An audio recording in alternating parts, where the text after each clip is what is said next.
Palais Léomba, où le ministre des Comptes publics était lui face aux députés de la transition, ceci dans le cadre des auditions consacrées à l'examen du projet de la loi de finances rectificative 2024. Le point avec Jean-Rodrigue Bingounou et Valérie Charles Poulangoy.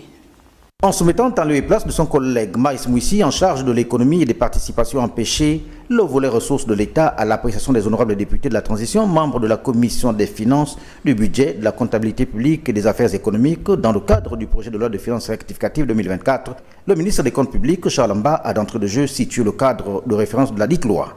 Du cadre exogène avec les conflits russo-ukrainiens, la crise israélo-palestinienne et autres politiques monétaires restrictives au cadre endogène.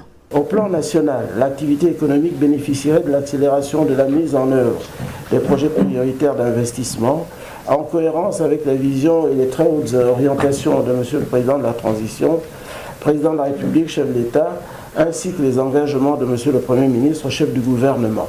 Pour la poursuite de la mise en œuvre des réformes structurelles et institutionnelles en cours, le gouvernement de la transition devrait donc compter avec un cadrage macroéconomique relativement reluisant du fait d'une nette embellie dans le secteur hors pétrolier.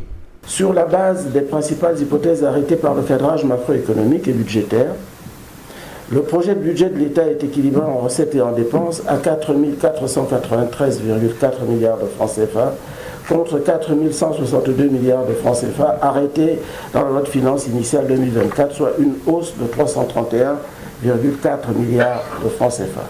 Pour ce qui est des dépenses de l'État en 2024, elles sont réparties entre 31 missions, soit des charges de la dette, les dépenses de personnel, les dépenses de biens et services, celles de transfert ainsi que d'investissement et bien d'autres dépenses.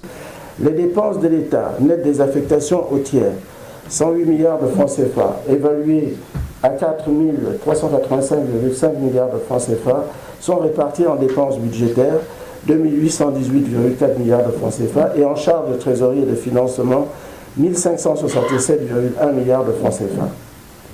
La charge pour l'État, pour ce qui concerne le service de la dette, se chiffre à 1952,2 milliards de francs CFA. À la lumière des réponses du membre du gouvernement aux nombreuses préoccupations par eux soulevées, les honorables députés en ont pris acte.